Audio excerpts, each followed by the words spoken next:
আসসালামু আলাইকুম, welcome to Tarash recipe. আজকে আমি আপনাদেরকে দেখাবো মুচমুচে আলুর চপ। আমার এই রেসিপিটি যদি আপনাদের ভালো লাগে তাহলে অবশ্যই আমার চ্যানেলটিকে একটি সাবস্ক্রাইব দিবেন।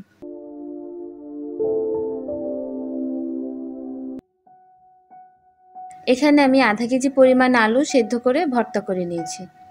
এরপর আমি এর মধ্যে দিব পরিমাণ মতো লবণ, আর দিব ভাজা শুকনো মরিচ ভর্তা 1 চা চামচ পরিমাণ, আর দিব 2 টেবিল চামচ পরিমাণ ধনিয়া পাতা কুচি।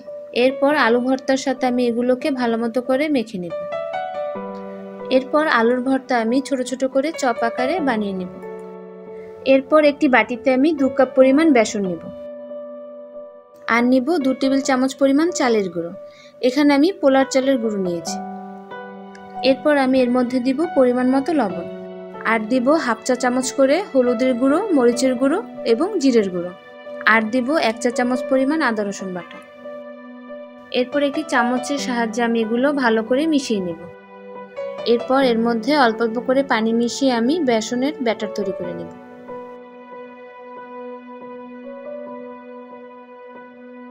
বেসনের ব্যাটারটা যখন এরকম হবে তখন আমি এর মধ্যে পানি মেশানো বন্ধ করে দেব। আমি এখন একটি প্যানের মধ্যে পরিমাণ মতো তেল দেব। তেল যখন মিডিয়াম গরম হবে তখন আলুর চপগুলো বেসনের মধ্যে ভালো মতো ডুবিয়ে আমি তেলের মধ্যে ছেড়ে দেব। যখন এক পিঠ ব্রাউন কালার চলে আসবে তখন আমি প্রত্যেকটি আলুর চপ উল্টিয়ে দেব।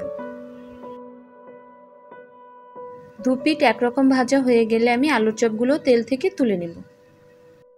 এভাবে আমি সবগুলো চপ ভেজে নেব। তৈরি হয়ে গেল আমার মুচমুচে আলুর চপ। রেসিপিটি যদি আপনাদের ভালো লেগে থাকে তাহলে অবশ্যই আমার চ্যানেলটিকে একটি সাবস্ক্রাইব করবেন। আশা করি ভালো থাকবেন। খোদা হাফেজ।